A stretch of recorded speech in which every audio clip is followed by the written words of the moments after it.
Hello, and thank you for joining us today for Cybersecuring America, a united mission. We are the National Cybersecurity Alliance. We're a nonprofit organization on a mission to create a more secure, interconnected world.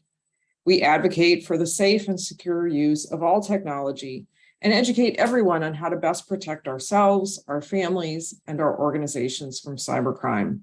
We create strong partnerships between governments and corporations to amplify our message and to foster a greater digital good. Cybersecurity efforts require a well-coordinated public-private approach to ensure that every part of our interconnected society is secure, which is why we've gathered leaders from the public and private sectors to join us today and share their initiatives, priorities, and insights into our nation's cybersecurity. We're also here in honor of the 19th annual Cybersecurity Awareness Month, co-led by the National Cybersecurity Alliance and the Cybersecurity and Infrastructure Security Agency, CISA. The theme of this month is See Yourself in Cyber. All month long, we're sharing cyber best practices and advice for staying safe and secure at home, work, and school. You can learn more about the month on our website, StaySafeOnline.org. I would now like to welcome the Deputy Director of the Cybersecurity and Infrastructure Security Agency, Nitin Natarajan. Nitin? Good afternoon, and thank you for the introduction, Lisa. It's great to be here today with all of you, and to any members of Congress in attendance and colleagues on the Hill. Thank you for your strong support, assistance, and leadership on cybersecurity and infrastructure security issues over the years. Since 2004, Cybersecurity Awareness Month has raised awareness about the critical need for cybersecurity across the nation. The Cybersecurity Infrastructure Security Agency, CISA, and the National Cybersecurity Alliance led this collaborative effort between government and industry to raise cybersecurity awareness nationally and internationally. This October, as Lisa mentioned, we are asking everyone to see yourself in cyber. So what's it mean to see yourself in cyber? Cybersecurity may seem like a large and complex subject, but it's really all about people, beginning with each and every one of you. Whether you are already working in cybersecurity, whether you're a vendor or a supplier, an infrastructure owner or operator, a student, a job seeker, or an individual who uses the internet for work, school, or entertainment, you are central to cybersecurity. I can't stress this enough. Everybody has a role to play in cybersecurity. You have the power to make simple choices that can easily minimize or prevent cyber criminals or hackers from getting into your devices and online systems or accounts. Whether it's through the use of multi-factor authentication, using strong passwords, recognizing and reporting phishing, or updating your software, focusing on the fundamentals can make a big difference. And as we know, simple things like phishing emails are getting more complex. I'm still a believer, and I assure you that nobody is sending you $1 million via email. But people still click. So we're encouraging folks to really focus on the fundamentals. This October, we're going to be focusing on the people part of cybersecurity, providing information and resources to help you make the smart decisions on the job, at home, at school, and in the future. Again, everybody has a role in cybersecurity in your personal and professional capacities. In June, CISA announced a campaign to encourage widespread awareness and understanding of the benefits of multi-factor authentication to ensure that every American knows the simple steps that they can take to keep themselves safe online, and to urge technology companies to make MFA available as a default option. MFA remains one of the most important security practices to reduce the risk of intrusions, and every organization should enforce it for all users. MFA should be implemented according to best practices, such as reviewing default configurations and modifying as necessary to reduce the likelihood that a sophisticated adversary can circumvent this control. This campaign is a collaborative effort with industry to dramatically increase adoption of MFA and ensure widespread understanding of why it's one of the strongest tools to prevent cyber intrusions. Additional resources and information on MFA are on our website of cisa.gov/more-than-a-password and on social media. Our role at CISA is to serve as your trusted partner and to help ensure that you have the information, resources, and tools needed to secure your networks and improve the security of your partners. Partnership and information sharing are bi-directional efforts. I ask that you continue to innovate new solutions, to be an advocate for strong security, and to continue to partner with us to enhance our collective defense mechanisms. We have staff throughout the nation in your communities focused on working together to raise our resilience against cyber criminals and nation state actors and to help in response to an incident. Thank you again for the opportunity to be here today, and really excited for today's events. So Nitin, just a few questions, and we want to continue the conversation here. The NCA and CISA have been partnering on Cybersecurity Awareness Month since we co-founded the campaign. We know the importance of public and private sectors coming together to secure technology, to protect our critical infrastructure, and fill the cybersecurity careers gap. What has CISA's role been so far in these efforts? So I'd say a lot. I'd say that partnerships are fundamental to all that we do here in CISA. I mean, first I want to thank you for NCA's partnership. And these are really the types of partnerships that are going to help build awareness amongst our collective community of stakeholders. We have a number of partnership efforts underway, and they all kind of work together to really, again, recognize the fact that this is not a federal government solution. This is not only a public or private sector solution. This truly is a collaborative solution that we need to work together. So whether that's our Critical Infrastructure Partnership Advisory Council framework that allows us to meet with critical infrastructure owner operators through government and sector coordinating councils for the 16 critical infrastructure sectors, whether it's through our federal advisory committees and seeking input of subject matter experts around the nation, or more operational elements like our Joint Cyber Defense Collaborative, where partners are able to really share operational information between the public and the private sectors. All of these efforts truly are essential to our collective success, and we know we can't do this alone. These mechanisms really give us the venues for public and private partners to come together to tackle what are very complex cybersecurity challenges, to share information in a timely manner, and to strengthen our collective defenses. As you know, and many may know, the JCDC launched a year ago as a partnership with key federal agencies and private sector companies who can really see across networks and industries. Right, so how do we find those entities that can really help the greater collective? They help us see dots, connect dots, identify trends, and to really provide that actionable information to others who could run into the same threat. So this is an opportunity where, as information comes up and is absorbed by the JCDC, a way to get information back out to help the broader collective and to help others. You know, as folks know, it was established by Congress to really lead a proactive planning approach against significant cyber events. We've really looked at kind of two essential innovations. One really is that platform for true operational collaboration, bringing together CISA, NSA, FBI, Cyber Command, and other federal partners side by side with the private sector. To really exchange information to enable the development of actionable mitigations that are then disseminated again back into the broader cybersecurity community. And then really looking at public-private proactive planning. You know, often in the past, we've looked at planning within the government, planning within the private sector, within individual corporations, but to bring us together to really tackle pre-event planning in a collaborative way is essential. We did this with the Russia-Ukraine conflict. We were able to have a plan by December of last year, and we exercised this plan in January, and we were moved into execution as the invasion began. So we're really excited about things like the JCDC as our operational element, but also all of our various partnerships that exist. In addition to those formal partnerships that we have, we collaborate regularly with academic institutions, nonprofits, other partners around the nation and around the globe to strengthen that pipeline of the next generation of cybersecurity talent. You know, while I'm biased and I want to hire all the great talent here at CISA, I am willing to share because we know we need great talent across the nation and across the globe. We need to strengthen the pipeline, not just into CISA and into federal service, but into state, local, tribal, territorial governments, into academia, into nonprofits, into the private sector, to include owners and operators of our nation's critical infrastructure. We've all seen the statistic that the U.S. has an estimated 500,000 vacant cybersecurity jobs, more than 35,000 within the government. You know, this is why building this nation's cyber workforce, in addition to the federal cyber workforce, is a major priority, both for the Secretary and for CISA. But it's something we can only do together. What are the key focus areas for CISA right now to secure the nation? So I think we have 172 different efforts underway. It feels like on some days.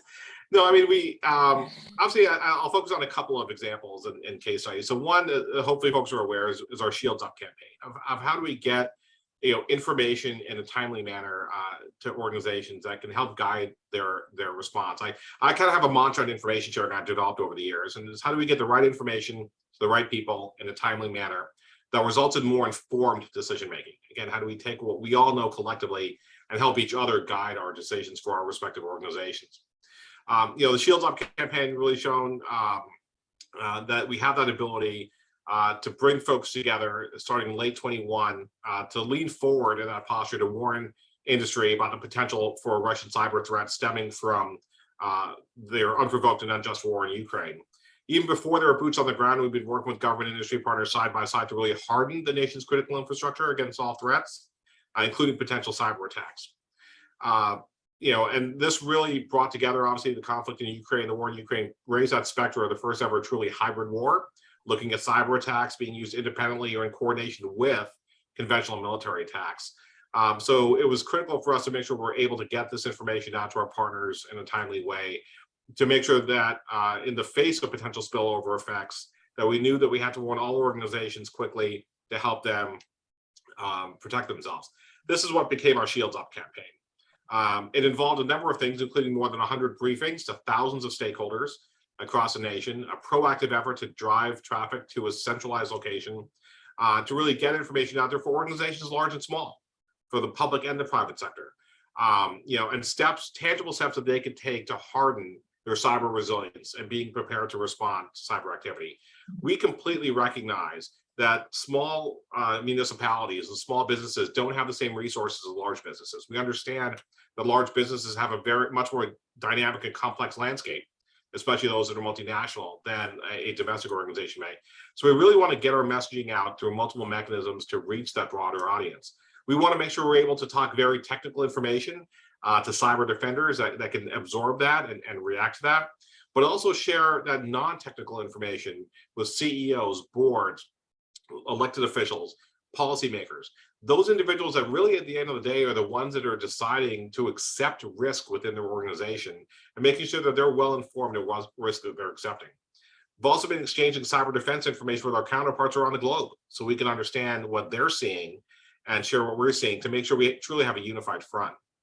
Another big effort we have in 23, and I'm sure folks are tracking this very closely, is the Cyber Incident Reporting for Critical Infrastructure Act of 2002, the CIRCIA effort. We do have an active request for information out there. We're looking for feedback through the RFI, through public listening sessions, and other opportunities to really collect feedback on how do we move forward on CIRCIA. It really is a game changer, we think, for the entire cybersecurity community. And everyone's invested in protecting our nation's critical infrastructure. It's really going to help us understand the threats we're facing, to spot adversary attacks earlier, and really, at the end of the day, to take more coordinated action with our public and private sector partners together in response to these types of events. We can't defend things we don't know about. So the sooner that we know, the more we're able to work together collaboratively to get guidance out to the broader community and help protect your neighbors. During the rulemaking process, we are committed to providing stakeholders from across the spectrum an opportunity to provide ideas and perspectives. We don't have all the answers. We want to hear from our partners. We want to hear input. We want to understand challenges and limitations and successes and benefits as we go through this process. So we're really excited about that as we go into 23. And the last thing I'll mention real quick, obviously we rolled this out in September with our state and local cyber grant program, really a first effort of its kind focused on cybersecurity for state, local, and territorial governments across the nation. We definitely thank Congress for creating such an important grant program to really allow us to build capacity to strengthen resilience of cybersecurity at the state, local, and territorial levels. As folks know, it's $1 billion over 4 years with $185 million in FY22. And so we're really excited about moving forward with this in collaboration with our partners and really, again, raising that bar at the state, local, and territorial levels. How is CISA working directly with private partners to push along some of these initiatives? Can you give us some examples or some case studies there? Sure. I think we have a number of efforts underway where we've been collaborating with private sector partners, really trying to look at. I mentioned things like the JCDC, mentioned some of the efforts under our the CPAC partnership. We've really tried to strengthen our engagements with academia and really understand kind of from two places. One, to build relationships with the research community to understand what they're seeing, but also to work with them closely to look at workforce issues and how we can work together to tackle the workforce both now and as we go into the future. We are looking at how do we work more collaboratively with small businesses as well as large businesses. We know small businesses, as I mentioned, really have a different set of challenges that they're facing, and we want to make sure that we're able to provide tools and resources for them. I think we're also working with industry to really look at what are the steps that we can take together to really make the big steps in changing the landscape, right? So, I mean, the example I always use is password resets. When we go back to the days of password resetting, do we get the biggest gain by trying to convince 300 million people across the nation to change their password every 30 days? Or do we make the biggest gain by the software package forcing you to change your password every 30 days? And cringing while you do it, but we need to do it, right? And really work with industry to understand that. We have a number of efforts underway with the private sector to look at supply chain efforts and really getting an understanding of where those potential supply chain vulnerabilities are, working with partners to help folks understand their supply chain, to ask the right questions as they're investing in software and hardware decisions for their organization, and to understand the pros and cons of their supply chain limitations and potential issues they could encounter down the road. So we have a lot of efforts underway. Truly, again, the way I see it, it has to be that partnership. I've come from state and local government. I've come from the private sector. This is not a federal government solution. This is a joint solution that we have to tackle together. And the more opportunities we have, frankly, to have that dialogue and to have that exchange is what's going to make this successful. Since 2021, when the White House and the executive leadership from several major technology companies announced their commitment to bolstering the nation's cybersecurity, how has working with the private sector and other government agencies changed? So I think we've definitely seen the partnerships grow and enhance. I think the other thing I'd offer is that we've seen partnerships transition from individual to corporate. So we've taken partnerships that I think very early on in a lot of our efforts were one-to-one, right? It was because, Lisa, because you and I knew each other, we had a great relationship, we were sharing. But the day that we retire and we go away, that relationship is lost. What we've really seen is a transition of the relationship from being that individual relationship to being more of that corporate relationship, that elevation of relationships, that elevation of trust, that elevation of partnership, to be more institutional. And we're building those institutional relationships now that will long outlive all of us. It'll allow us to tackle more complex issues. It'll allow us to really stay ahead of the adversary. It'll also allow us to make sure that we're continuing to focus on the importance of prioritizing cybersecurity as a central part of what we do as part of our business continuity, and really making sure that we're able to get that message out there. As you know, in August of 21, the White House held a meeting with private sector leaders to discuss opportunities to bolster the nation's cybersecurity in partnership and individually. Because again, there's steps that we can all take on our own, and there's steps that we need to take collaboratively. We know that several participants announced commitments and initiatives. For example, the administration talked about the formal expansion of the Industrial Control Systems Cybersecurity Initiative. Code.org announced it would teach cybersecurity concepts to over 3 million students across 35,000 classrooms over 3 years. And Girls Who Code announced it would establish a micro-credentialing program for historically excluded groups in technology. And that's just a few that came out. We've taken the same committed action here at CISA over the past several years, working diligently to do things like raising the baseline security of our federal government networks through tools and guidance and coordinations, through working through the tasks laid out in the cybersecurity executive order signed by President Biden last May, and really working with our partners to address those critical issues. Last July, the administration made it a priority to improve cybersecurity for critical infrastructure control systems, through the release of the National Security Memorandum, really focusing on ICS systems and allowing us to work with sectors that have been struggling to address some of these needs, working in collaboration with our partners in NIST, with other federal agencies, with the private sector to move these efforts forward. The other big thing, and that we'll be talking about this month, is the cybersecurity performance goals.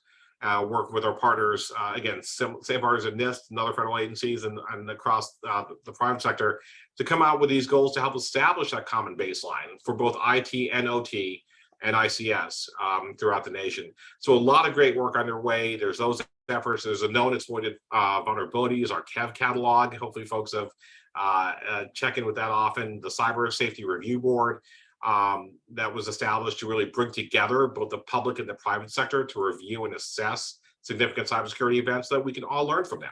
And we can continue to take steps to better increase our level of resilience. And things like our Cybersecurity Advisory Committee to help really come up with recommendations on how we can develop, refine, and implement policies, programs, and efforts here within CISA. So a lot of work underway. Those are just a few of the examples, but I'm really proud of our team here and what they've accomplished over the last couple of years, but even more excited about the future and the work that we're all going to do together as we move ahead collaboratively to tackle this really complex challenge. Just briefly, in the time that we have left, for the folks from small and medium-sized businesses that might be on the call today, what tools and resources does CISA have available for them? So we're heavily focused on those organizations that are, what we call kind of target-rich, resource poor, right? And it's a challenge, and there's not a specific size of a city or a small business, but we want to help all organizations of all sizes, and really focusing on small and medium businesses that we know that they're becoming kind of the indiscriminate target of choice, right, of a lot of bad actors out there. And so we have a lot of tools that are on our website that we've made available. We've worked with the industry to identify tools that are available free of charge that folks can download. We have a whole website specifically for small businesses at cisa.gov/small business as a means to help really focus the messaging and the tools and the resources to organizations that don't have a 50-person IT department, right, to implement it and resource. We really try to break down the roles. We try to get information out there that can help, starting with the CEO and down to the IT lead and staff.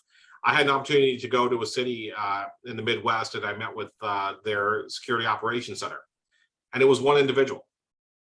And the person seemed like a great person. I'm sure he was great, but I'm sure he sleeps at night. All right. I've seen firsthand working in local government. I've seen firsthand working in small businesses, a lot of the challenges that our partners face. So we want to continue to evolve our tools, continue to evolve our messaging to make it, to provide resources out there for our small business partners. Focusing on some of the basics like cyber hygiene really makes a huge difference as well.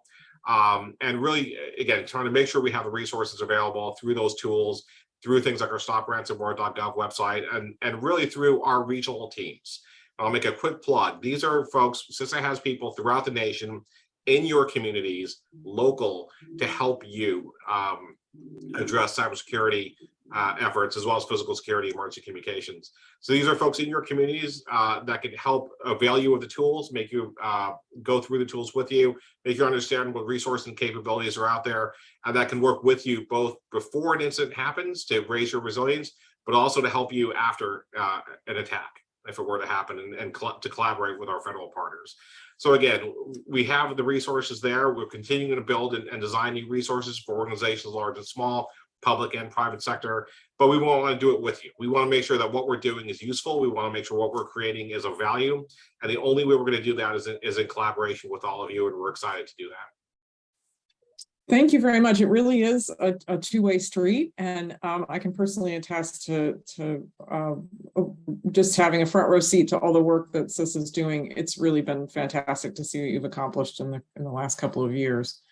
Congratulations to you and the whole team for all the hard work that you do and that you continue to do. And thank you for being with us today. Thanks for the opportunity. It's always great I love talking about CISA and about our partnerships, about our partners, about our collaboration, about all the great work we're all doing together. So I appreciate it. It's good stuff. Thank you. Now I'd like to welcome Stephen Kelly, Senior Director for Cybersecurity and Emerging Technology with the National Security Council. Stephen, are you ready? Are you with us? Yes, I am. I believe someone on your side has deactivated my video. So let's see if we can get that turned on. There we go. I'm with you. I'm going to turn my camera off while you're talking. Well, thanks, Lisa, for inviting me to participate in this great event.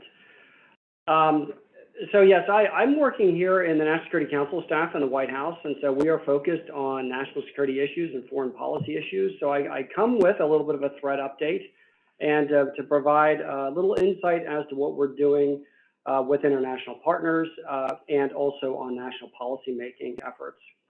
So first on the threatscape, the threat landscape has become much more complex and concerning than ever before. So I'd like to provide some highlights from this year. With Russia's further invasion of Ukraine, we observed how cyberspace operations can be used in combination with traditional means to advance military objectives. We saw hacktivist groups jumping in on both sides of this war.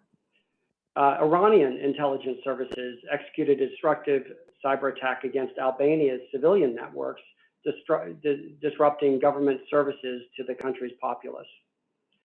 Actors affiliated with the Iranian military conducted ransomware attacks against U.S. victims, including a prominent children's hospital. Predominantly Russian cybercrime gangs continue to wreak havoc with ransomware attacks, affecting public safety agencies, hospitals, schools, and organizations of all types. And North Korean actors have repeatedly engaged in massive cryptocurrency heists. Individuals and organizations like never before are seeing themselves in cyber, as this month's theme suggests. Unfortunately, too many of them as victims of malicious cyber activity. While the federal government is working overtime on these issues, both on offense and on defense, there is clearly much remaining to be done. I'd like to highlight 2 points regarding our work with international partners to confront the cyber threat. First involves the Iranians' dastardly attack against Albania. Coincidentally, the attack took place in July on the Friday before I started this job, which made for an eventful first week. We immediately saw this attack for what it was, a brazen and destabilizing action against a NATO ally, and early indications pointed to Iran. We quickly engaged Tirana, offered U.S. support, which include deploying an FBI team, and initiated procedures developed over the last 2 administrations for occasions such as this. Less than 2 months later, which I assure you is a record, around 30 countries, plus the European Union and NATO, spoke out in support of Albania, many calling out the Iranian government for this attack. The U.S. imposed sanctions against Iran's Ministry of Intelligence and Security, and the Albanian Prime Minister expelled Iranian diplomats and closed the Iranian embassy in Tirana. This is what international teamwork looks like, and I was proud to be a small part of it. Ransomware is also an international team fight. We will be welcoming around 35 countries to Washington at the end of this month for the 2nd annual meeting of the Counter-Ransomware Initiative. Our goals involve improved resilience, disrupting the threat actors, countering illicit finance, cultivating public-private cooperation, and leveraging diplomacy. This year, we will be including a small group of companies and organizations nominated by our foreign partners in part of the event. On the domestic defensive side, we are building on our efforts to increase the security of U.S. government networks, software, industrial control systems, and hardware supply chains. Our top priority right now is critical infrastructure cybersecurity, as key services that Americans and our economy rely upon should be secure and resilient. To this end, we are working towards establishing minimum cybersecurity requirements where possible and encouraging improved security and resilience through infrastructure spending and grant programs. But the challenge extends well beyond critical infrastructure services. Everyday products found in our homes, such as networked appliances, doorbell cameras, thermostats, smart speakers, are proliferating at a staggering rate, further expanding our attack surface. Wouldn't it be nice if security were built in by default, and that fact were transparent to the consumer to enable more informed purchasing decisions? You bet it would. That's why I'm excited to announce the White House is hosting a summit on Internet of Things security on the 19th of this month. We've invited a range of stakeholders from device manufacturers, industry associations, standard bodies, and some members of Congress to discuss what is needed to foster an effective IoT security labeling ecosystem. In closing, all Americans need to see themselves in cyber. As I read the intelligence reporting and review incident response reports, I'm struck by how important it is to adopt a security mindset and instill a security culture into your organization. This doesn't always have to cost a lot of money. bad actors frequently take advantage of well-known, unpatched vulnerabilities and security mistakes. So don't be an easy target. Cyber is the ultimate team sport. And thanks for everything you do to protect yourself, your organization, and the nation. Lisa? Thank you very much, Stephen. We appreciate you being with us today. Thank you very much. Now I'd like to welcome Rick Schneider, the former governor of Michigan. We will have time at the end of his presentation for questions. So if you have questions, please put those in the Q&A on Zoom. And I'd like to welcome my fellow Wolverine, Governor Schneider. Well, thanks, Lisa. It's great to be with you, and I appreciate the opportunity to talk about cyber to such a wonderful group of people. I come from both the public and private sector. So let me start by making a few comments from my public sector experience, and then I'd like to share a few thoughts on the private sector side of things. From the public sector side of things, I was proud as being a governor of Michigan for 8 years. We're the nation's leader in cybersecurity for state government, because we started with that attitude right out of the gate. And I was proud to co-chair the National Governors Association Task Force on Cyber for a number of years. And I would just give you 3 simple points because you can make cyber too complicated. And I would boil it down to these 3 things in the public sector. First of all, you need a vision and a plan. Too often, cybersecurity is an afterthought. People have busy lives. If you're a governor of a state or you're in state government or any governmental unit, you have a lot of things on your plate and you're juggling many things, but you can't make cybersecurity that thing at the bottom of the list. It's not going to probably be at the top of the list, but it needs to be up on that list. And you need to have a vision of what you want to accomplish and a plan to do it. So don't make it something passive. You have to be active about cybersecurity is the first point. And in Michigan, we did that. I started with my Chief Information Officer, David Bean. First meeting we had, I put cybersecurity front and center as one of his priorities, and it made a difference. He built a great team and they did wonderful things. And then second point is, within state government, it is a team sport, as you just heard from the last speaker. People need to work together within state government because government is so diverse. You have many different departments, many different functions going on. And if you want to be successful at protecting yourselves, you need to work together. So one key thing we did in Michigan is we created a cyber command center. Well, one central place that would be the clearinghouse, the coordinating place for all our cyber activities. And not only did we create the cyber command center, it's where we put it. We put it in the Emergency Operations Center for the state. We co-located the MIAC, the Michigan Intelligence Center that we use for national security and law enforcement purposes. We located all these resources together, and cyber was a key component of that. So we had one-stop shopping, and it drew in people from all the departments of state government so they could have an open dialogue and talk about their issues, their problems, and how we could be proactive to help them, because it shouldn't be mysterious. You need an open dialogue, and you need to hear from all participants about what works and doesn't work in cyber. The other thing is we actually did real tabletop exercises. We tested the system. And when I say we did real tabletop exercises, one of the things I'll tell you that I found is a lot of tabletop exercises are just blowing smoke. They're not that substantive. They're things you know you're going to be successful at. I told people if we got through all our tabletops and we were successful through them all, that meant we weren't pushing the envelope. We weren't challenging ourselves hard enough. You want to push yourself hard enough where things break in the tabletop so they don't break in the real world. So be proactive and take on these steps. So the second thing is about coordinating within your own governmental unit, your own organization. And the last point I'll share with you is make it a public-private partnership. You're the public sector, you're holding things together, but bring in the broader community because most cyber attacks are not going to be on the public sector, they're going to be on the private sector. And so one thing we did, and I was very proud of that, is we created coordinating councils. We did it in 2 or 3 sectors of the economy. We took the healthcare sector, we took financial services, we talked to our utilities.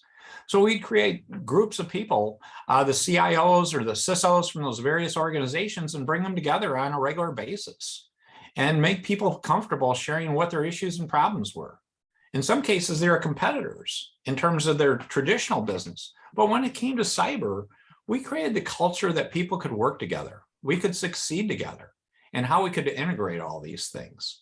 So I would give those as examples of 3 simple points. Have a vision and plan within state government, have a central clearinghouse, but then bring in everyone, get them involved in the process, coordinate it. And then and the third point is recognize we're part of a bigger world. And the bigger world's going to pay a high price if they don't get more help on cyber. And we can be that coordinating resource to bring in the private sector, to bring these other parties and get people talking in a positive, constructive way.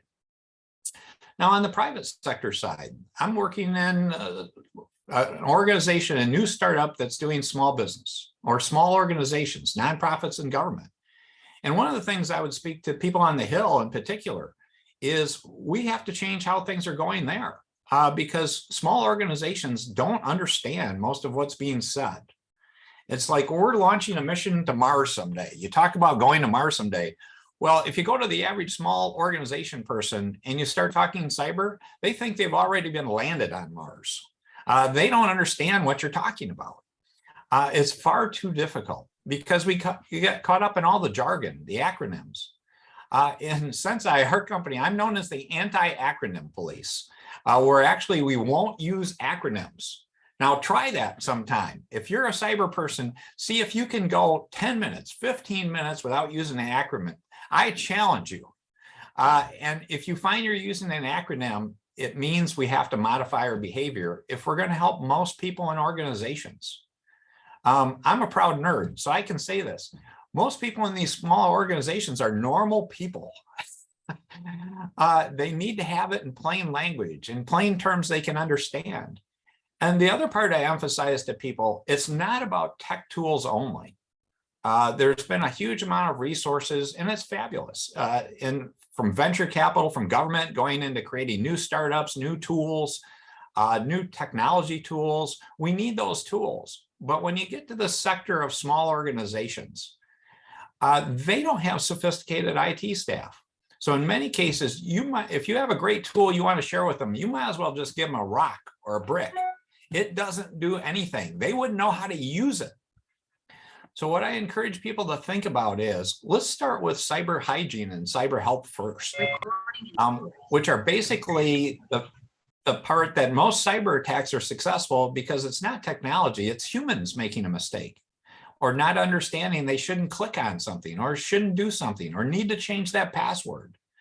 So I think one of the things we should look at from the governmental perspective, from the Hill and on down through government, is first of all, how do we get back to plain language? How do we put this in simpler terms that are understandable?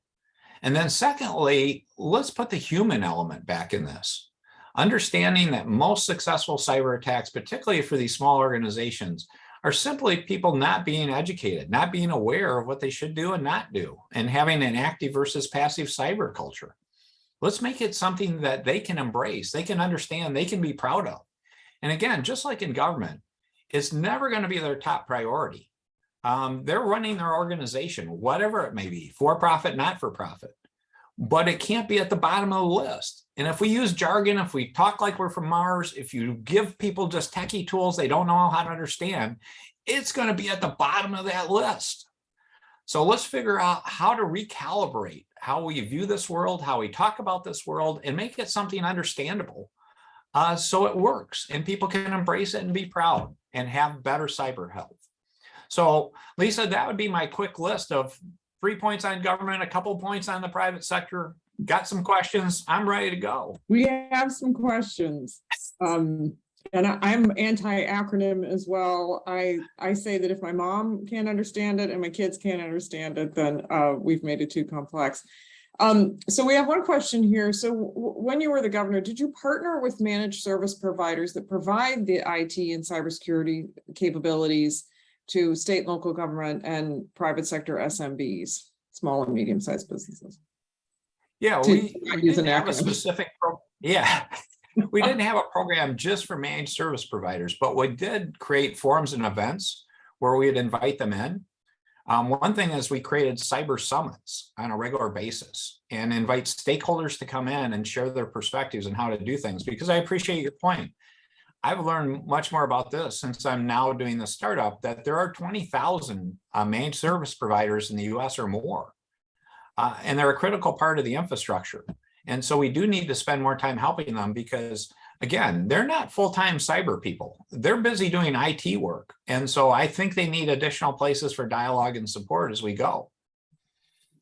Somebody has asked, if we treated cyber like a business request, what would the outcome look like? How would it look different than what we do today? So if the business was driving it, and I would argue that there are a lot of businesses driving it at this point, that it's better than it was even 5 years ago. Yeah, I mean, you need ownership at all levels of the organization. So one of the things is, it's like there's various time levels. As a governor, I didn't have a ton of time to do cyber stuff. I did it because I had a passion for it.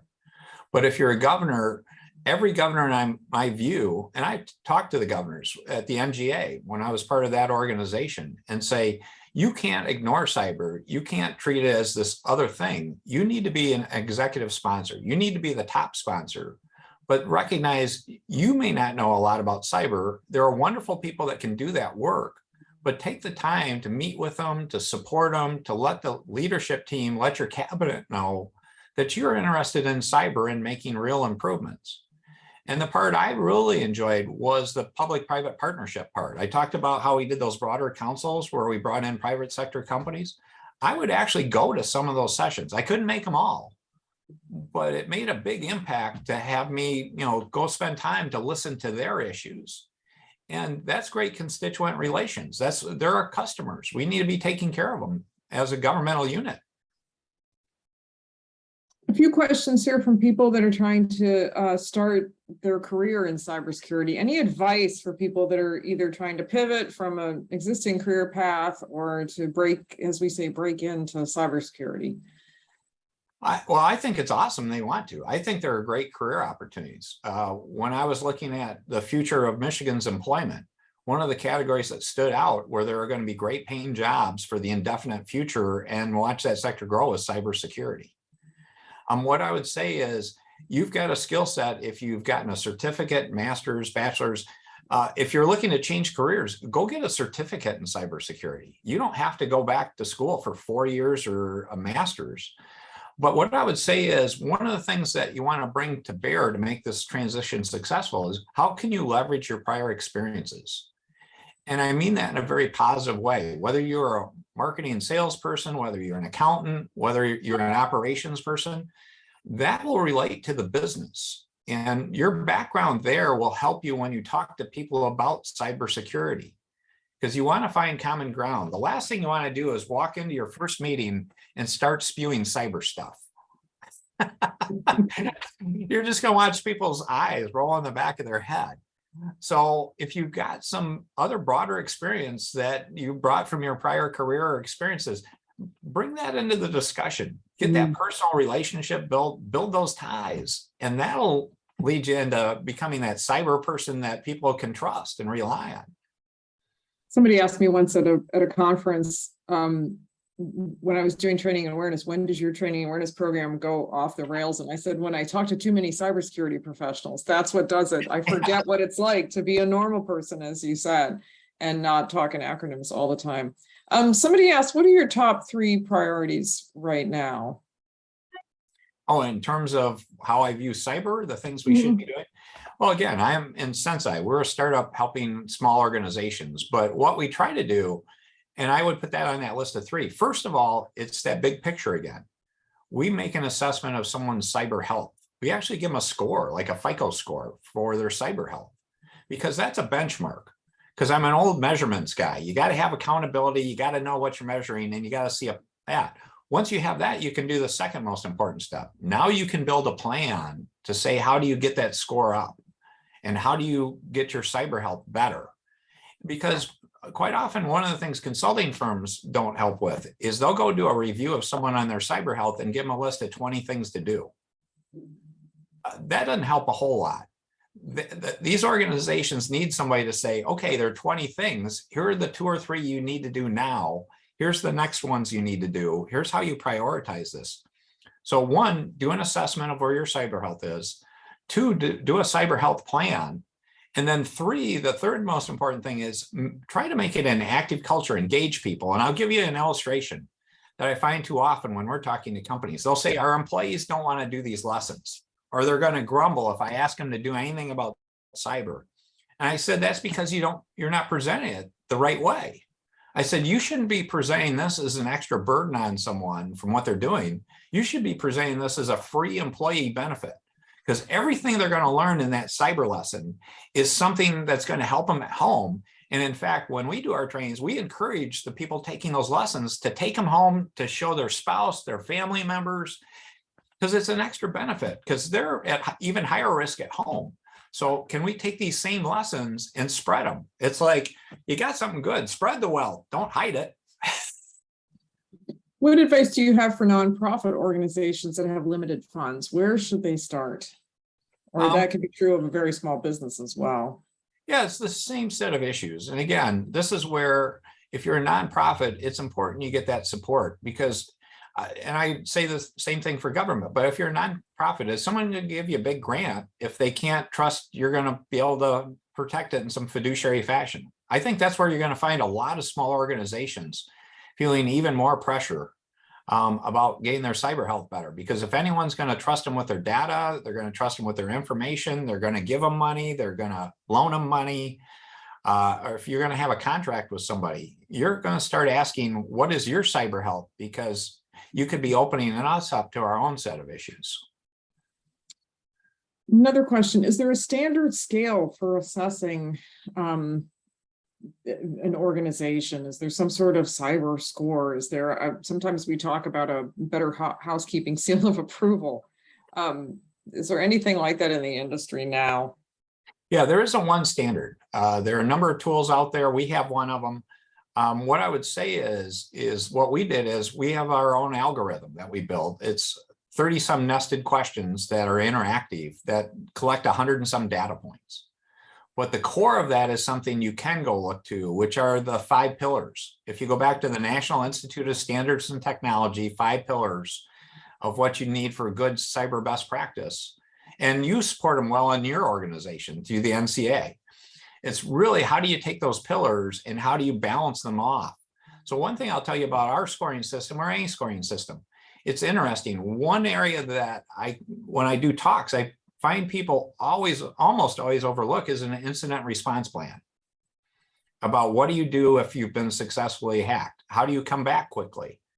Well, so many people think it's all about detection and prevention and all that front end stuff. They say, well, we don't need to worry about that. Well, I'll tell you, that should be weighted in that score, fairly significantly still, because even if you think you've got all this great stuff there, still do that incident response plan, because I think it's a huge mistake if you don't. So that's where we tried to do a balance of those 5 pillars. So we have a score we're proud of, but there are other scores, and I think it would be great longer term. That would be a great project for either your organization or the federal government, is to try to bring some rationality to that. Yeah. I think we're just about out of time. Any parting thoughts? Be proactive. Again, recognize that whoever you're dealing with, it's not going to be the most important thing on their mind, most likely. There's something more important, unless you're truly a cybersecurity person. But figure out how you can get on that list so it's something that's active, that's not passive, that's prioritized, that has good support from all layers of the organization. And recognize it's about technology, but also real people and humans. And don't forget the human element. And that's where we all need to work together. That's why events like this are important, so we can have this dialogue. And I'm happy to help explain to the federal government what is normal language again, so we can get fewer acronyms and more words that most people can understand. So thanks for the opportunity to be with you. Thanks for being with us today, Governor. We appreciate it.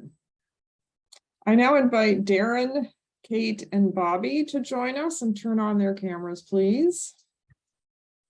Good afternoon, Lisa. Hi, how are you? Good to see you all. Hi, everyone. Yes, happy to be here. In May of 2021, the White House released an executive order, or known as the EO, to improve our nation's cybersecurity. I felt like I needed to define the acronym there after Governor Schneider. It outlines the need of the federal government to improve its efforts to identify, deter, protect against, detect, and respond to these actions and actors. It also says, quote, protecting our nation from malicious cyber actors requires the federal government to partner with the private sector. The private sector must adapt to the continuously changing threat environment, ensure its products are built and operate securely, and partner with the federal government to foster a more secure cyberspace. So that's the backdrop for our panel discussion today. And I'd like to start with introductions. First, Kate Charlotte, Director for Data Governance from Google. Kate, can you tell us a little bit about what you do?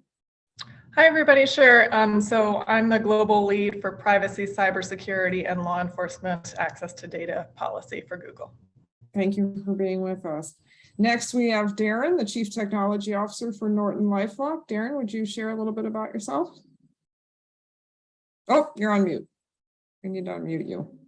Sorry. Really privileged to work with a great team of cybersecurity specialists focused mainly on protecting consumers in cybersecurity as they go forth online.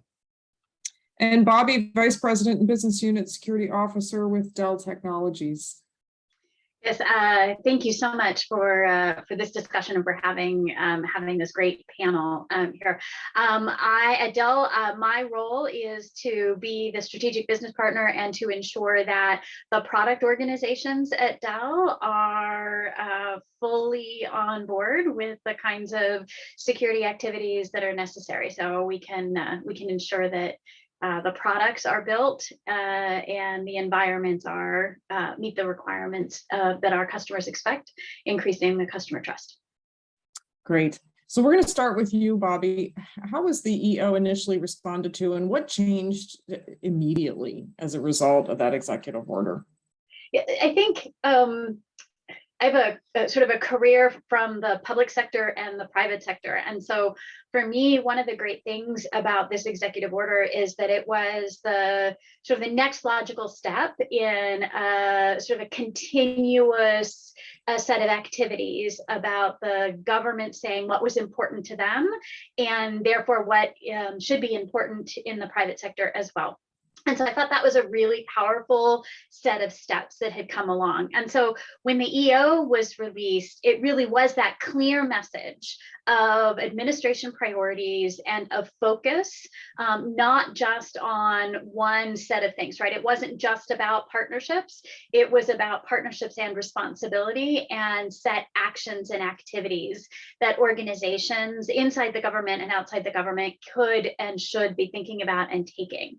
And so I think what happened across the industry when the EO was released is private sector locations took a moment to look internally, to look at the programs that they had been putting in place, that they had in place or had been putting in place, and tried to decide, were they on the right path? Did they need to be adjusted?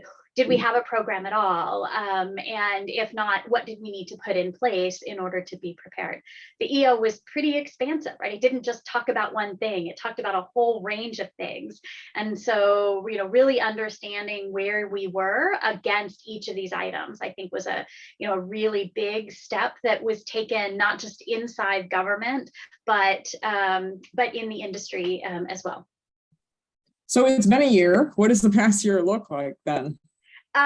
So one of the great things I think for companies like Dell is the EO just reinforced security programs we had in place, right? So we really were focused on, we had a rich product and security program in place prior to this. And so it really was about making sure we had the infrastructures to be more transparent about that program and that we had the kind of connection for things like software bills of material or attestations, such that we would be prepared to provide them when asked.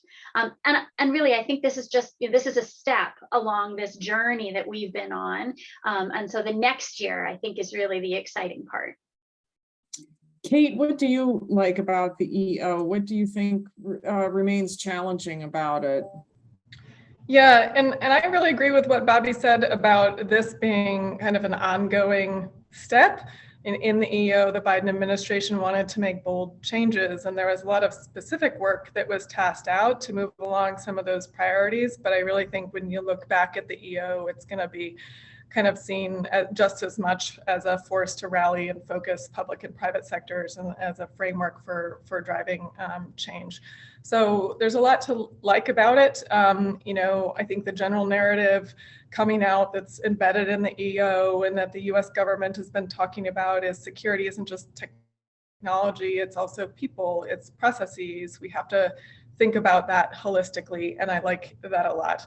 I also really like that the EO takes much more of an end-to-end mindset for security. The embrace of zero trust, for example, and the way that they've executed that in the follow-on documentation by OMB and CISA, it reflects that vision that's been core to kind of our cybersecurity journey at Google for the last 10 years. And really think about the end-to-end way of approaching security. I think a very good example of this was in the area of supply chain security. So software supply chain challenges played a role in a number of the incidents, from SolarWinds to Log4j. And I think the EO really helps kind of by requiring agencies to start closing those gaps and galvanizing space across the private sector as well in the open source space. But the thing I think we can do more of is in that same category, right, to promote that holistic end-to-end mindset. I think a good example of that is the software bill of materials, which is obviously helpful in this space, but it's also not really sufficient. We have to think about the whole chain of software development, whether that's submission of bad code or compromises to the source code platform, the build platform, the package repository, right? And that's how we've thought about our proposal called supply chain levels for software artifacts, which really takes that whole end-to-end framework. And I think if we come at some of our problems with that in mind, I think the better off we'll be in fundamentally improving software security. So can you give us some more real examples or case studies of where the EO has been put into practice? Sure. So, I mean, I think one is embracing cloud-based architecture to enhance cybersecurity. So there was a real recognition that I saw in the EO around the benefits of cloud, the economies of scale that it brings, the flexibility of using software-defined infrastructure, and honestly, the competition, right, that happens on advancing security features. And then I think it gave the grounding for follow-on efforts on workforce, on open source security, the summits that were coming out of the White House to really were kind of part of a trajectory of work from the EO, the summits, and will continue to be ongoing, that have brought key actors to the table on these issues. So how would it be different if the EO had never been released? What do you think?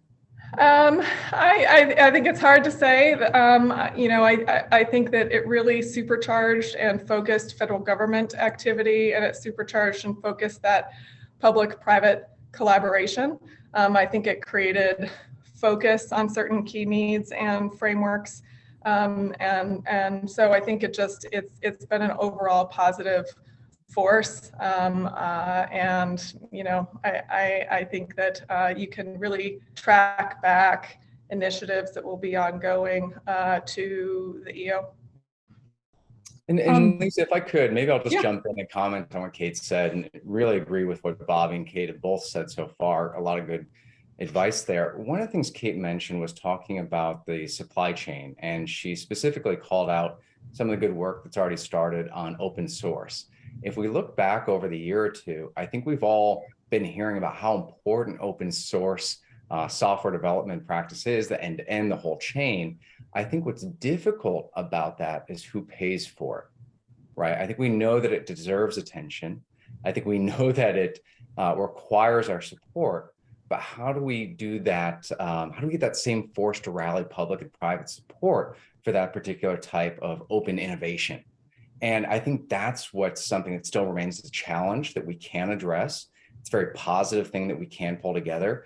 Already you're seeing some private sectors galvanizing and providing financial support for that, or also providing the people necessary to get involved in it as well. So I think it's a great area for us to continue to focus on. Any other comments on that? I just really agree with that. It's an area that needs investment, and like dedicated attention can help. We recently announced the open source maintenance crew, which is a dedicated staff of Google engineers that'll work closely with the upstream maintainers on improving security of critical open source projects. I think there's a lot more that can be done to, to invest in that and look very specifically at maintaining security in this kind of environment. And I would just say it's just like any household. We can run governments, we can run companies, but we all have to run our household. I would love to have more security in my home, but how much is a deadbolt? How much is a fence, right? We have to allocate that towards the risk that we're seeing. I think one of the other things that's really great is in this kind of practice where we're all talking, showcasing what is important and in what order. How important is open source? How much is it being used? How has it led to, and Kate was just talking about this, these real examples and case studies where what have we learned from that? So I think in this learning, then we can all do better capital allocation, just as we would do when we're doing grocery shopping or looking at cybersecurity. I think that if we sort of circle back around relative to the EO, I think that this was a very much a galvanizing activity, but as I said, it was a next step. And as we think about the next year, everything we've learned and are continuing to learn now with the emphasis on software bills of material and on development activities will inform the right policy approaches around open source and other areas. So I think, for me, I see this across a continuum. Oh, Darren, you're on mute. I keep doing that to myself. You think I'd know after 3 years. And Bobby, it reminds me also of previous initiatives. You're right, it's a next step. I mean, but look at some of the prior ones like CDM. That one started a long time ago, continuous detection monitoring. So what can we learn from those? And I think some of those lessons did roll into this because I saw an immediate acceleration coming out of the EO, which is great. And that's where I think this idea of all of us in the community being reflective of what we're learning and then applying it a little bit, learning some more and continuing to adapt, I think becomes a really important path for us as a community. So what's next? What's missing from the EO? What kind of policies are still needed? Darren, do you want to start with this one? Yeah. Look, it was a next step. It was also a starting point, an excellent starting point and a framework. But like others before it, it will likely take years to see it come to full impact. So the other thing that I think about here, and given my perspective in a cybersecurity company focused on consumers, is this was designed to strengthen federal cybersecurity first. And I love that leading by example, but it wasn't exactly focused on the private sector directly initially. And so I think there's still a lot more to be looked at. Kate mentioned supply chain, which we just talked about. I love that I saw the NIST revision to the 800-161, talk about acronyms. Now we have the numbers there, but also how that started to, I think it was maybe in February or May of this year, almost a year later, look at the shared challenges in the open source security and start looking at that. Or just the other day, I was reading about some of the new AI risk framework for keeping AI safe. I love having smarter things, but I definitely want safer things. I want them for the public sector, the private sector, and most importantly, just for people. So it's clear that the government is extending the EO impact beyond the federal space. Maybe two more things. I'd also like to see more concerted effort for public-private cooperation on the threat analysis and threat sharing. We talk about that a lot. I think there's a lot to be applauded, but there are still gaps there. Early wins since the EO, I think we've done better from more manual sharing to better automated sharing with more context hanging off of it. But that exact context, right? We used to say content was king, and threat intel, a lot of times context is also king and queen for that. And what we need to have is some better advice and less confusion around how do we deal with potentially sensitive information that could be, from a private sector point of view, a litigation risk. So I think this has to be tackled to really get threat intel sharing to where it needs to be, so that we have a coordinated front against the attackers. And then I guess kind of to close it out, I would say, as larger organizations are hardening their environments, especially in the federal space and some of the larger private sector spaces, what I've seen over the decades I've been here and what my teams have seen is that attackers are going to go after softer targets. We mentioned SMBs before, VSBs, very small businesses, and especially consumers. So what I'm worried about is how do we make sure that as we're discussing this, we're also getting ahead of that need too, and how do we make that get space and top of mind as well. If I can sort of build on one of your early comments, Darren, the comment about how this was really focused on the federal government and an executive order being capable of giving direction to the federal government. Clearly, they're making a statement about how they're going to use their purchase power. Right. And so the follow-up OMB memo that said, here's how we intend to hold suppliers to the federal government to these standards was certainly a piece of this. But I think the other thing that we certainly see is other industries are following suit and saying, yes, now I want to use these same standards in my contract activity. So I actually think that the government did as much as they could relative to what they could put in an EO, but really have galvanized a larger community with the private sector, not just focused on the public sector. Bobby, I totally agree. They led the way, and they did so in the way that is probably the best way. And so it also provides, there was a question earlier today about what can nonprofits do? And what I was thinking about in that question is, how can they reach out to cybersecurity professionals, get them on their nonprofit boards, and how can those people then take advantage of everything we're sharing and learning today, get the funding, get the tools, get the frameworks, get all the advantages of what we're doing today, which is playing cyber like a team sport. And with the federal government taking on some of the most sophisticated actors, it's a great way to kind of frame up exactly what the best defenses can and should look like. I also really agree with your comment, Bobby, that it is, it's bigger than just the federal government. And I've really liked the trend line that I've seen around the transition, for a while it was information sharing, right, and public-private collaboration. And you've seen this move to talk of operational collaboration. And I think that's really healthy because it encompasses the wider range of activities that need to happen in a public and private cooperation. I think in terms of the original question around what policy action is still needed in this space, EO aside, we're still too often working in an environment where security is bolted on rather than built in, and we are reliant on security products instead of secure products, and I think that is something that needs to change, right? And we all need to keep working on that. But part of that is focusing on the fundamentals. Nitin raised this in his earlier conversations.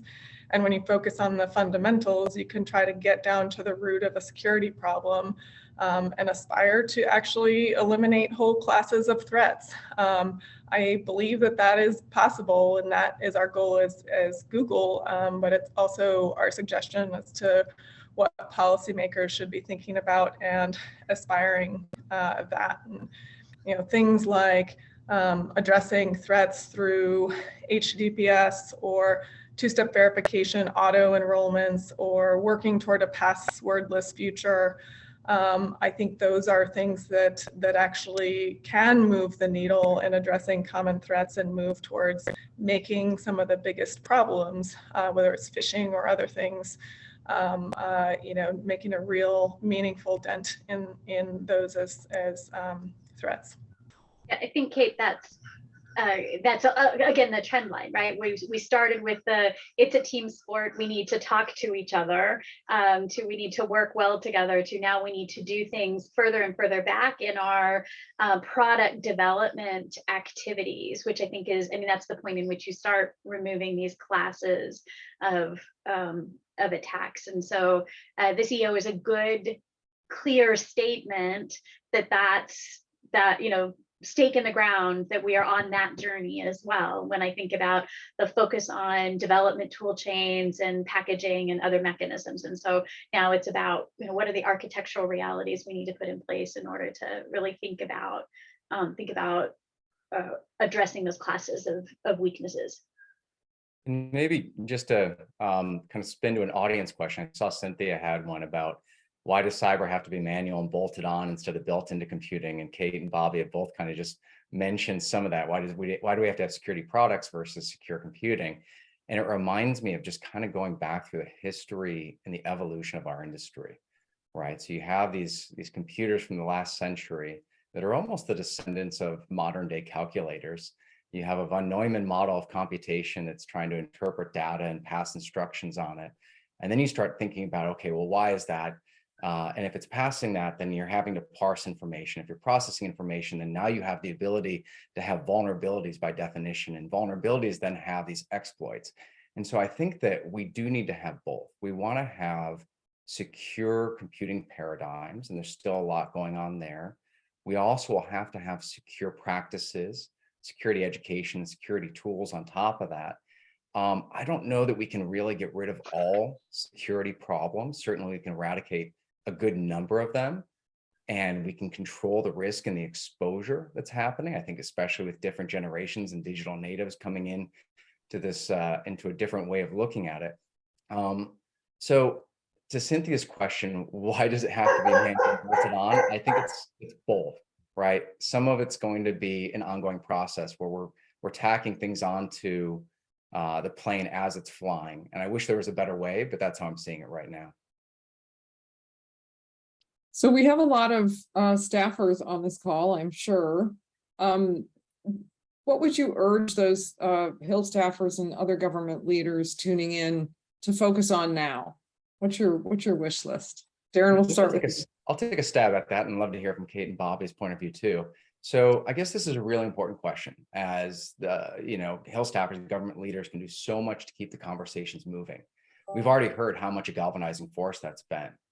So one, I think they can really work with public and private sectors to ask the tough questions on practices and vulnerabilities. And then related to that, they can draw on and draw out from us the real life threats and best practices that we've seen over the decades. The world hasn't been quiet since SolarWinds and Colonial Pipeline. Companies like mine continue to see billions of attacks on individuals and small businesses, as well as other things that we are concerned about on a regular basis. Clearly, the IoT has mentioned the EO. We haven't talked about that as much, but I see that for my consumer base. And so I'd say there's a huge opportunity for Congress to continue to really be at the forefront of the learnings and education on what cybersecurity landscape looks like and what it could be going forward. Kate, do you have anything to share there? Yeah, I mean, I guess I would say be part of the journey of some of this with federal agencies. I think the transition to zero trust security model from a perimeter-based one is an important element of this, right? But it's one that takes time. We've seen recognition from OMB and others in the documentation that it needs to be phased, right? So Congress obviously has a role in resourcing, and these are kinds of multi-year investments, and recognizing that shifts like that take time. I mean, I think just as a shout out, like to we have a new 6-part docuseries called Hacking Google. And it's a great story about a major hack on us called Operation Aurora in 2009 that led us to completely re-architect our system. And it takes you behind the scenes on that journey, right? But it is a journey, and there will be agencies that are on a similar journey now, and recognizing that that's what it is, and that it takes time and resourcing, I think would be my recommendation. Yeah, I agree with you, Kate. And I think one of the salient points there is that this is a journey, right? And I think that we've spent a lot of time making sure people understand that this is not an area where we're ever going to be done. There is always going to be an evolution of what the environment looks like, right? The digital transformation is just started. And so what is it going to look like 5 years from now versus 15 years from now? The threat actors are going to continue to evolve within that environment. The level of protection and recovery is going to evolve at the same time. And so this is a thing where I think staying engaged and staying involved is really an important thing for policymakers, and sort of staying abreast of the current issues and the technology, I think is also equally important. And I would say that no one mentioned this because it doesn't feel as cool as zero trust or something like that, but there are very real issues in skills in this space, and I think that we really need to continue to pay attention to that. We're going to continually to evolve that, right, as the technology evolves, what the roles are going to evolve, but we have to have the kinds of skills in key areas today and going forward, and that's another policy area that continues to need attention.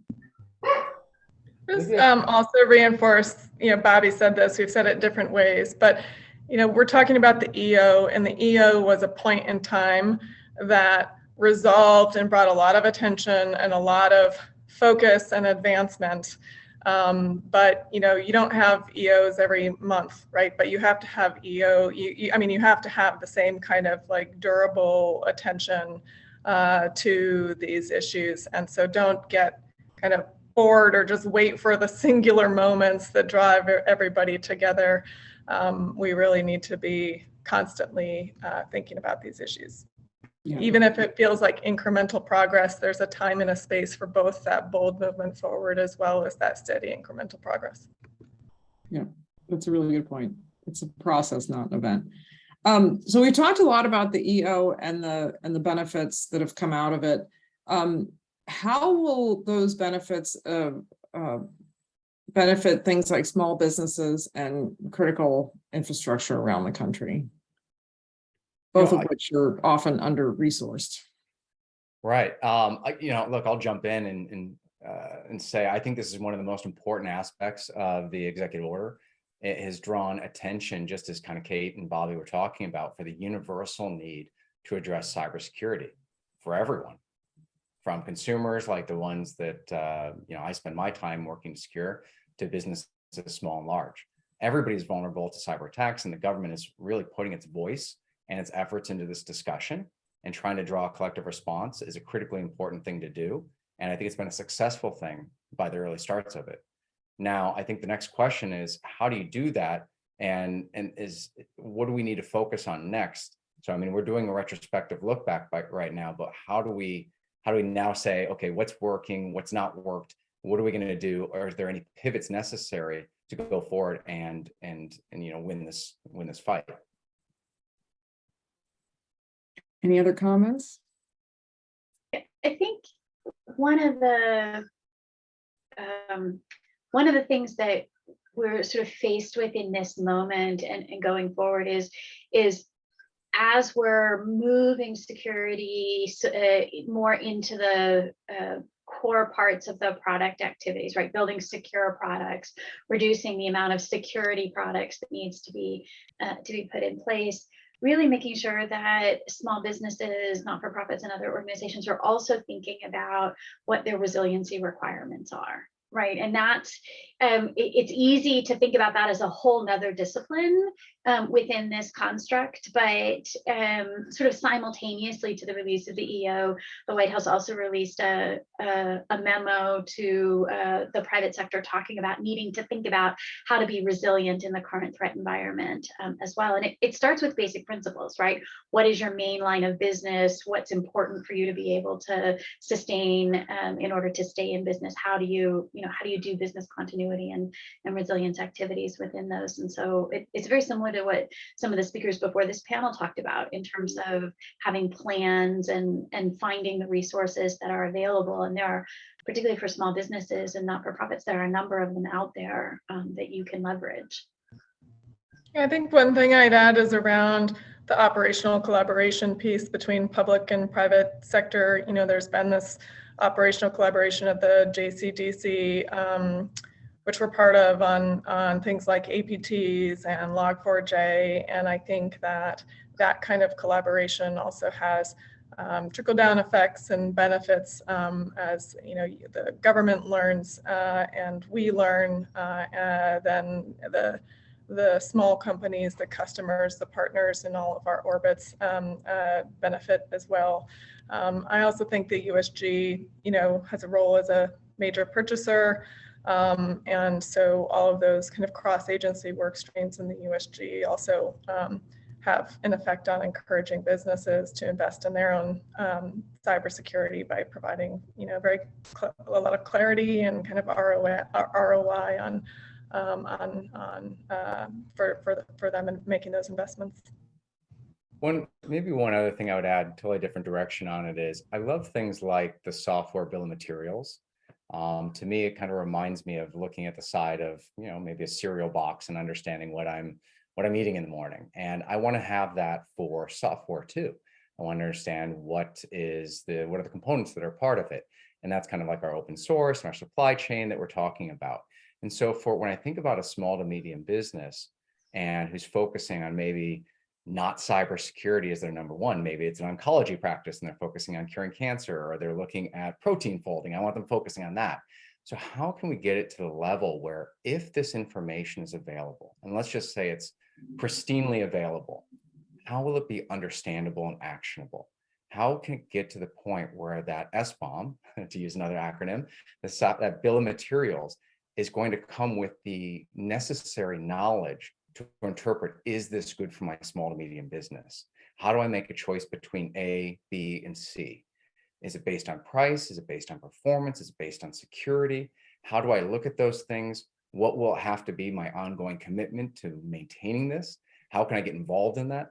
I think those are things that are necessary. So we're gonna get some of that trickling down from the EO to a broader range of small businesses. But what I also need to see then is that knowledge and that expertise, explaining it in terms that, look, for an enterprise, resilience is a great term. For any of us, we like to use the word resilience, but I think it's a little bit difficult when you have maybe a company of 5 to think about what are you going to do there. And yet people are our most important critical infrastructure in my mind, and to do exactly those jobs I was just talking about. So how can we bring our level of expertise from people who are focused on this day in and day out and make that easy to understand, easy to use, easy to try, easy to deploy, and then get back to work? That's what I'd like to see.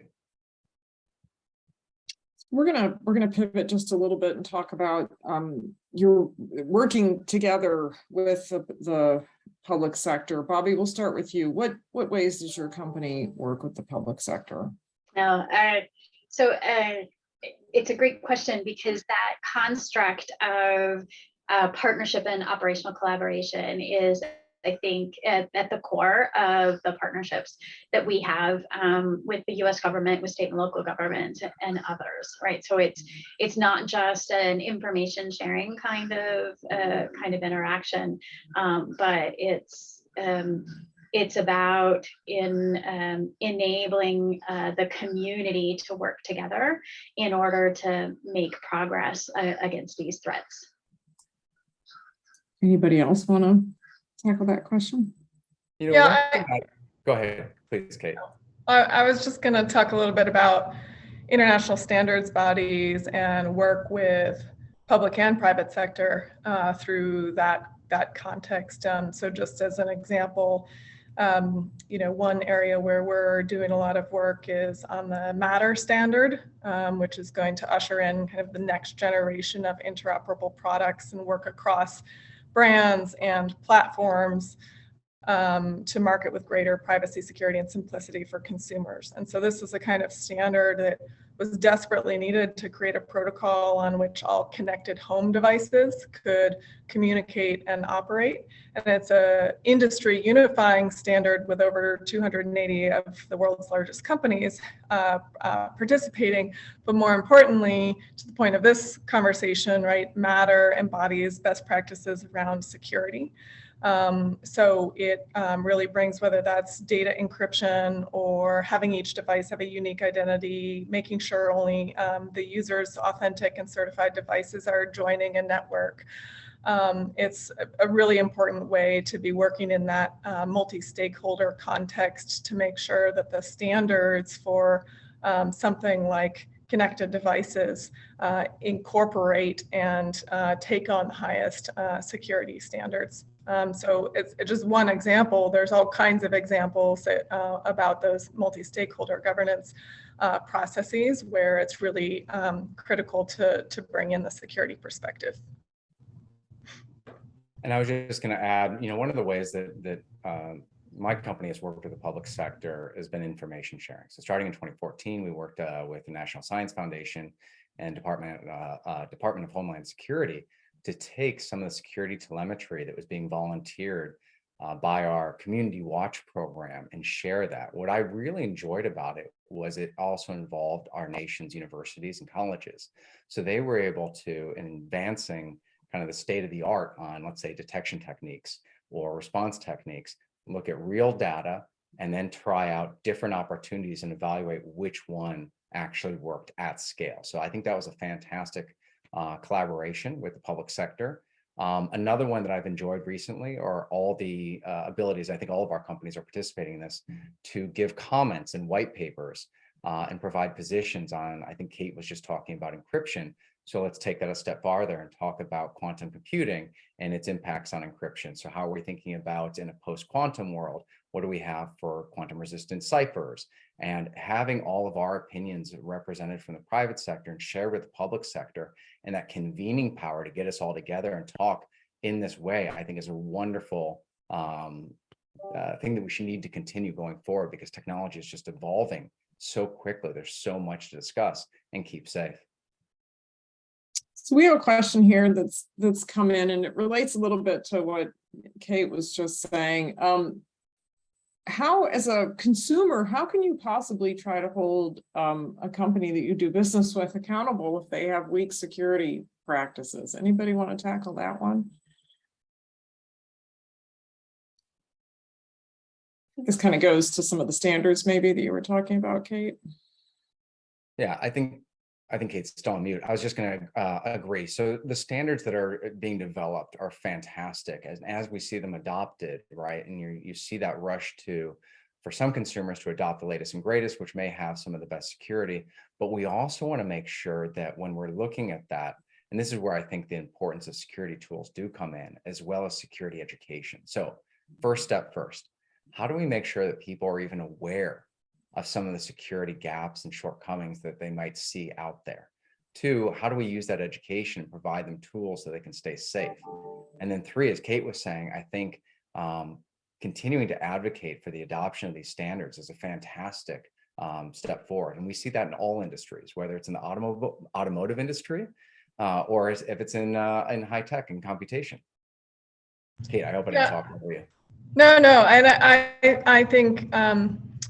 I think to your first point, it doesn't always have to be the consumer directly and the consumer's responsibility. I mean, there's also ways to rely on market forces. And so to your point around transparency, there's conversations around Internet of Things, nutrition labels, right? And part of that is to advise and educate the consumer in a way that is understandable and easy to grasp.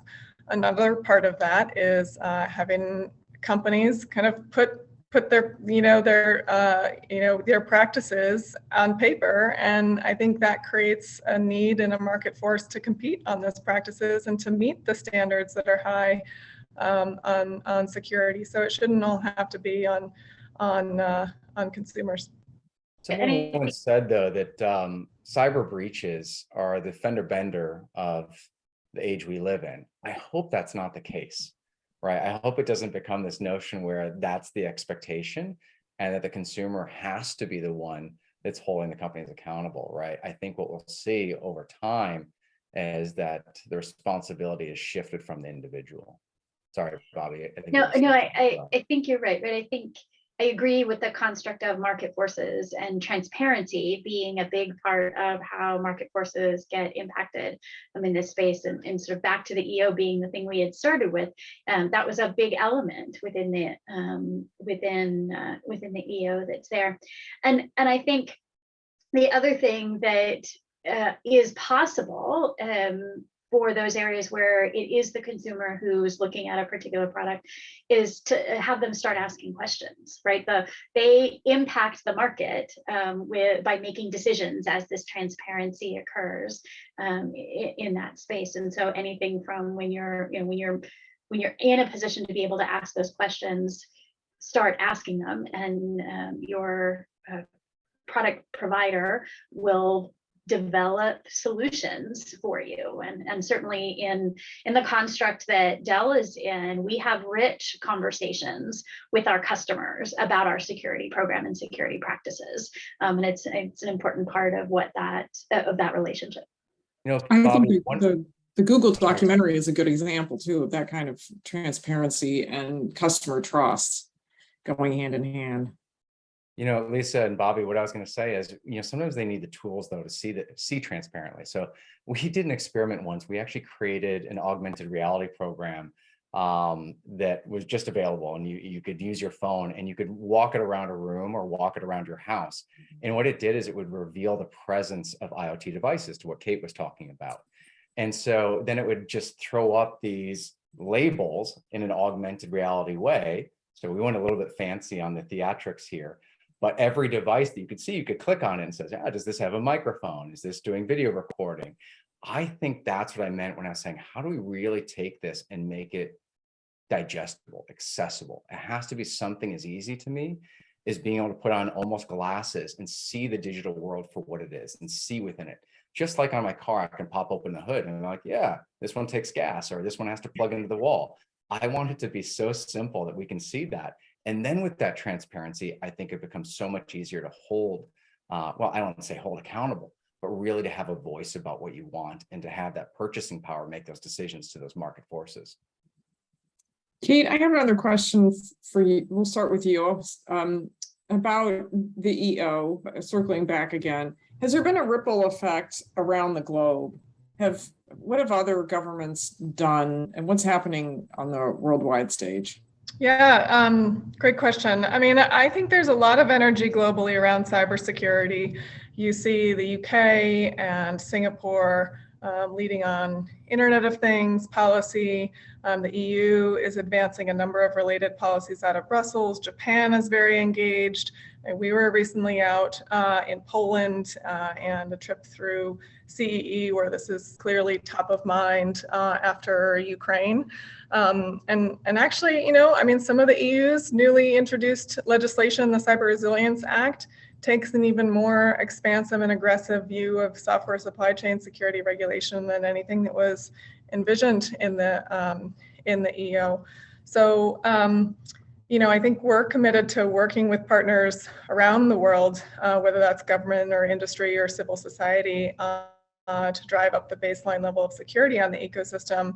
But I also think, we're seeing policies internationally that would inadvertently harm security, whether that's concerns about web security resulting in Europe's EID law, or there's a new study out that's really thoughtful on how localization policies make cybersecurity harder.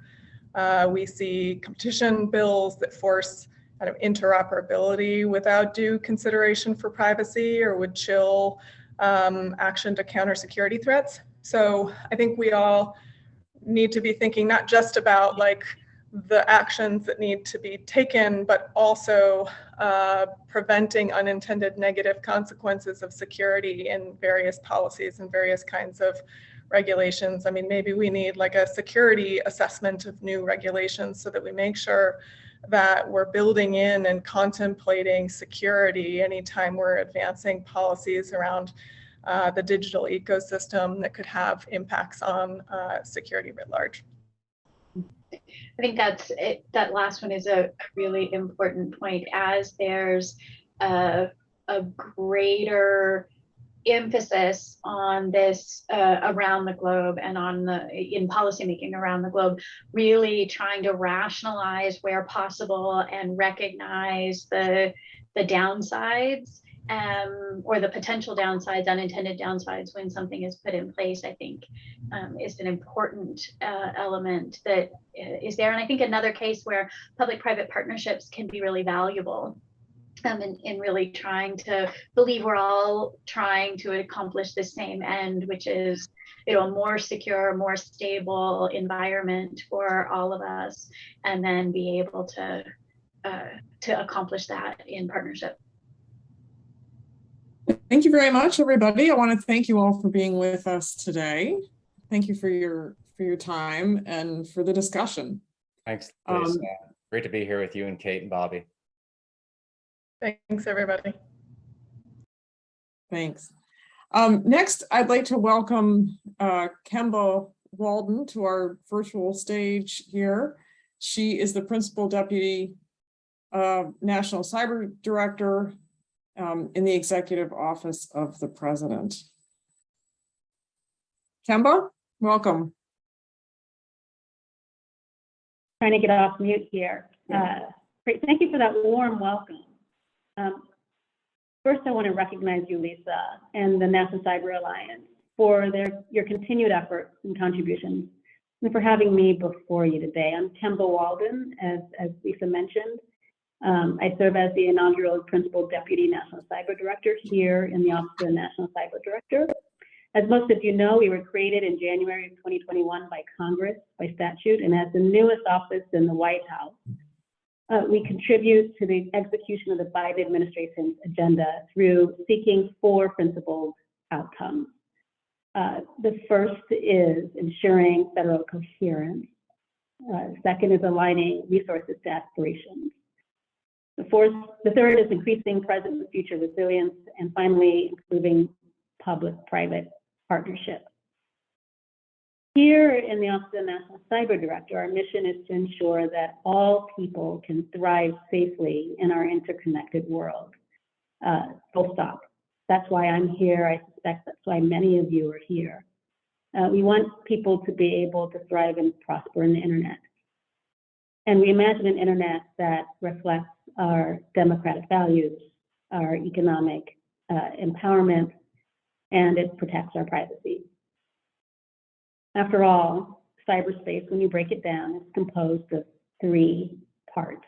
The first is technology, the part that we all know, your computer, your tablet, your phone, whatever you're using to listen into this conversation. Roles and responsibilities, those who's guarding the gate, who's responsible for what in cyberspace. But arguably one of the most important elements of cyberspace are people. People are not on top of cyber, they're not under it and around it, they're in cyberspace. It's a human construct. It is developed by people and used by people. And it exists to improve our way of life. The unfortunate reality, though, is that there are bad actors out there who wish to do us harm and to harm people that utilize cyberspace.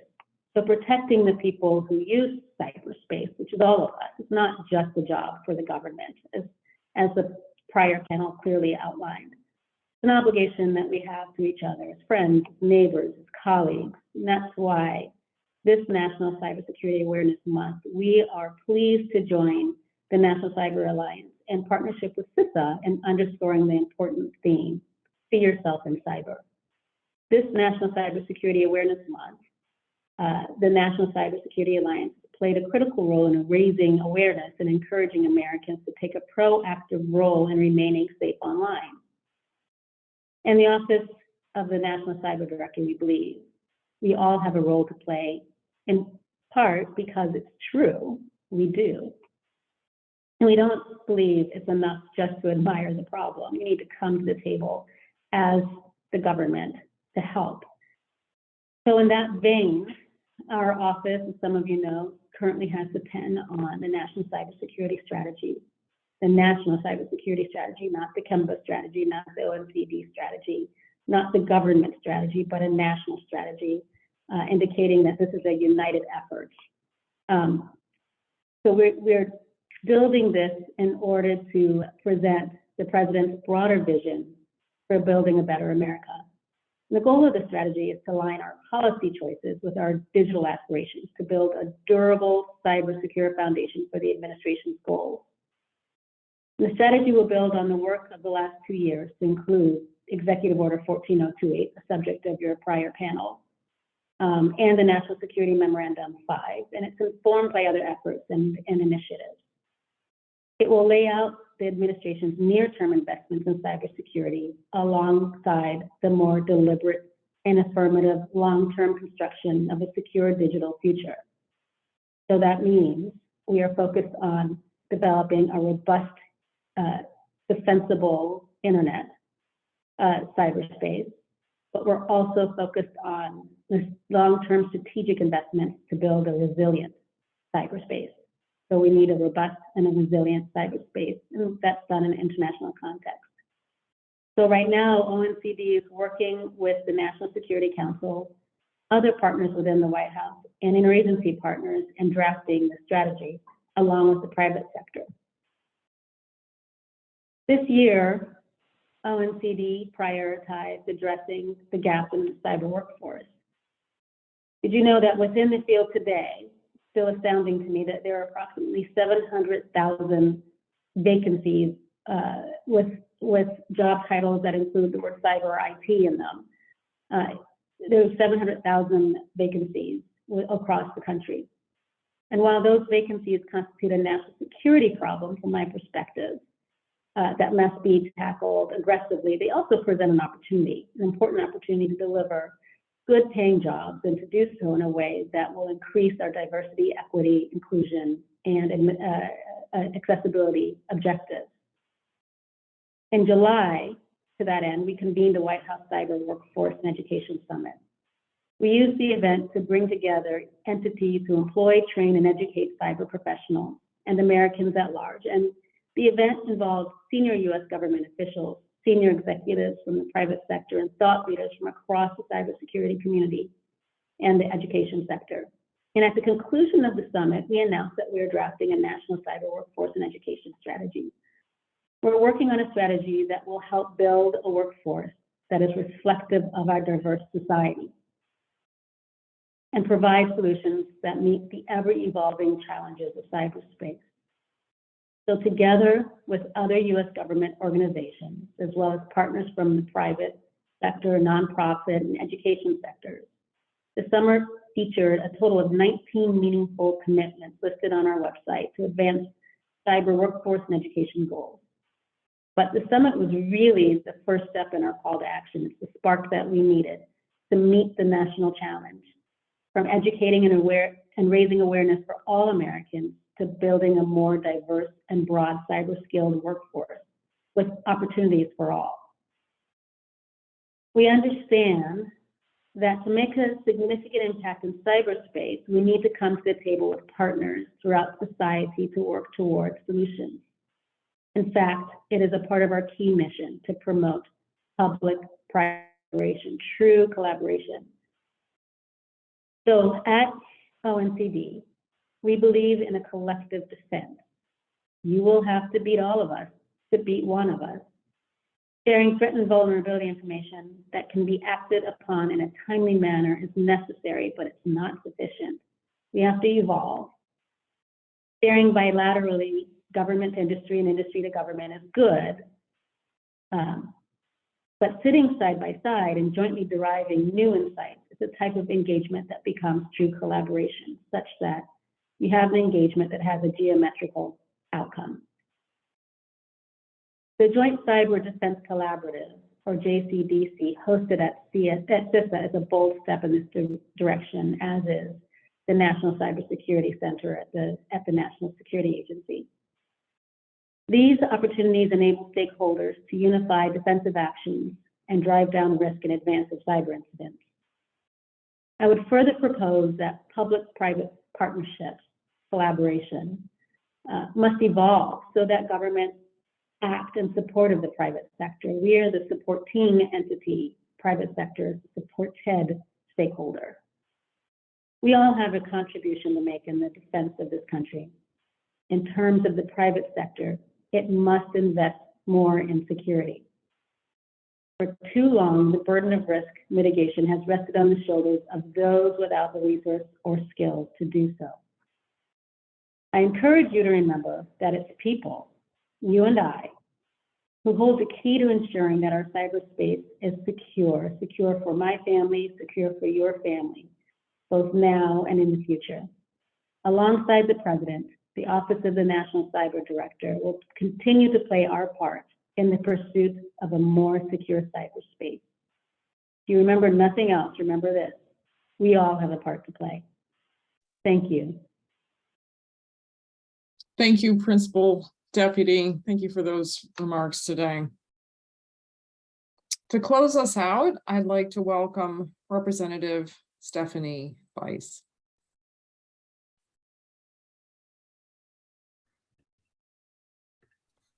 Good afternoon.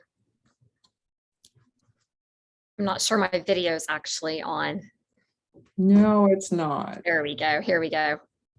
How's that? There we go. Now we can see your smiling face. Perfect. There we go. Thank you. Well, first of all, thank you for having me on this afternoon. I'm delighted to speak with you about the importance of cybersecurity. As a member of the Cybersecurity Subcommittee on House Armed Services, I am focused on ensuring that the nation is able to defend itself from all adversaries and that we're able to go on the offense against our nation's enemies should the need arise. You know, we find ourselves at a critical time. We are facing thousands of cyber attacks every day. And the security protocols that we once thought were ironclad have really been exposed to vulnerabilities. And if you think back to late 2020, right before I was elected, the SolarWinds cyber breach happened, and it really showed the vulnerabilities that exist out there. And it maybe brought a new perspective to the importance of cybersecurity, not only from a national security perspective, but also from the private sector perspective. And then you follow that up with the Colonial Pipeline attack. And that ransomware attack highlighted not only the challenges with critical infrastructure, but just how vulnerable the private sector can be to these types of attacks. Prior to Congress, I actually worked for the family business. My father started a technology company back in the mid-90s. And so I became familiar with network infrastructure and sort of that cyberspace years ago. And it really opened my eyes to, you know, what the future holds, which is tremendous opportunity, but also incredible risk. When many years ago, there was a conversation around Huawei and utilizing Huawei equipment in rural telcos. And the decision was made by the company not to engage. But unfortunately, that wasn't the case for other telcos across the country. And because of that, you saw Congress implement a new program to rip and replace that potentially compromised equipment. And I voiced my concerns about right now, the FTC not pushing that program quickly enough to get what we believe to be compromised potential network hardware out of the national infrastructure. We really need to be focusing on that. And that's why I'm really excited to be part of this new subcommittee on cybersecurity through the House Armed Services Committee. I've offered several amendments to the National Defense Authorization Act, including one that would require DoD to focus on identifying and mitigating software supply chain threats and vulnerabilities. You know, one of the challenges we have is it's sort of, it's a constant, there's constant changes in the cybersecurity space. And so we need to make sure that we're investing. And I think it's hard sometimes because from a NAT security perspective, you can see the physical, you know, tail or ship or submarine or munition, but you can't see the cyberspace area. And so we have to educate not only members of Congress, but those in the larger realm, that this is an incredibly important aspect of keeping the country safe, and why it's such an important investment.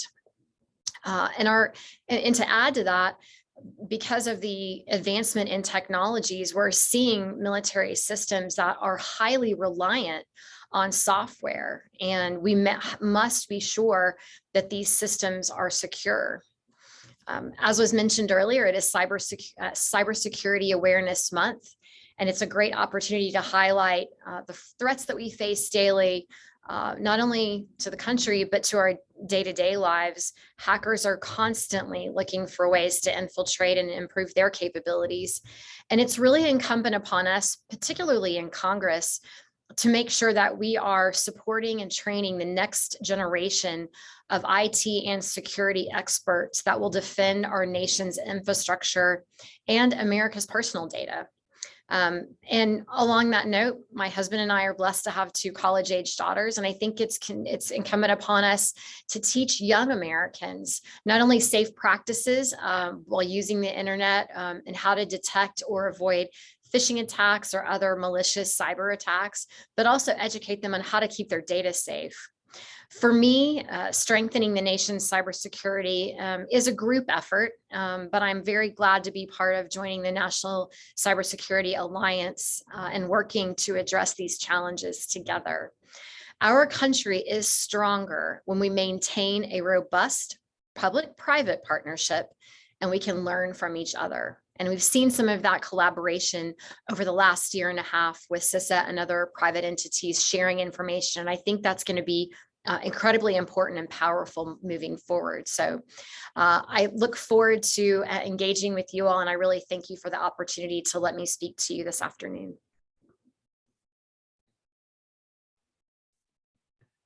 Thank you so much, Representative Bice, for joining us today. And on behalf of Lisa and the National Cybersecurity Alliance, thank you to all of our speakers for taking the time to share your expertise and initiatives with us. A recording of this webinar will be available on our website, StaySafeOnline.org, and on YouTube soon. We'll also email a copy to all attendees. For more information about Cybersecurity Awareness Month and other year-round events, please visit our website and follow us on social media. Thank you all again for joining us today, and have a great afternoon.